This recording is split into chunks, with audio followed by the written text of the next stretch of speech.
পাকিস্তানে হামলা চালাতে মরিয়া ভারত, কোনোভাবেই নয়াদিল্লিকে শান্ত করা যাচ্ছে না। চীন, ইরান, তুরস্ক, সৌদি আরব, সংযুক্ত আরব আমিরাতও প্রতিবেশী দুই দেশকে বোঝাচ্ছে, তাতেও দমছেন না ভারতের প্রধানমন্ত্রী নরেন্দ্র মোদী। এবার ভারত পাকিস্তানের কর্মকর্তাদের শান্ত করতে মাঠে নেমেছেন মার্কিন প্রেসিডেন্ট ডোনাল্ড ট্রাম্প। তার প্রশাসনের গুরুত্বপূর্ণ কর্মকর্তারা এগিয়ে এসেছেন পরিস্থিতি শান্ত করতে।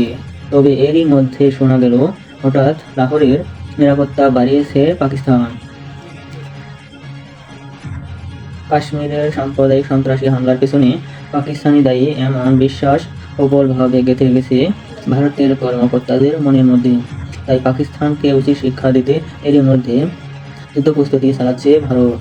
পাকিস্তানের কর্মকর্তারাও বলছেন ভারত তাদের দেশে হামলা চালাবে, কিন্তু ঠিক কথায় হামলা চালাতে পারে ভারত, তা নিয়ে বিস্তারিত খোলাসা করেননি পাকিস্তানের কর্মকর্তারা।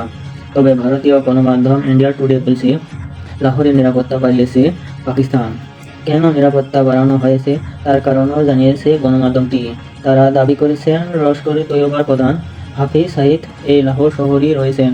কাশ্মীরে সন্ত্রাসী হামলার পরই ভারত দাবি করেছিল এর পিছনে হাত রয়েছে তার রেজিস্ট্যান্ট ফ্রন্ট নামে একটি গ্রুপের, আর এই গ্রুপটি নাকি লস্কর-ই তৈয়বের একটি শাখা। তাই হাফিজ সাইদকে কাশ্মীর হামলার মূল বলা হচ্ছে ভারতের গণমাধ্যমগুলো।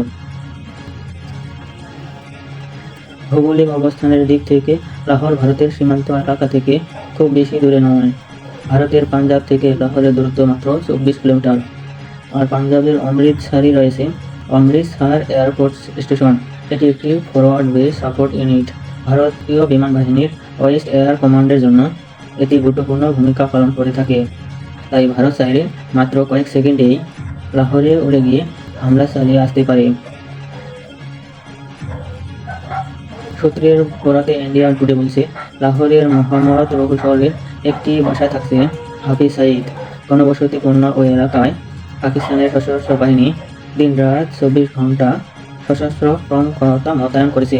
পাকিস্তানের গোয়েন্দা সংস্থা আইএসআই ও লস্করের সদস্যরা যৌথভাবে হাফিজ সাইদের নিরাপত্তা নিশ্চিত করেছেন।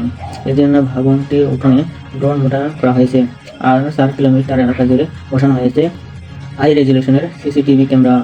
ভবনটির আশপাশে সাধারণ চলাফেরা এবং ড্রোন উড়ানোর নাকি নিষিদ্ধ করা হয়েছে।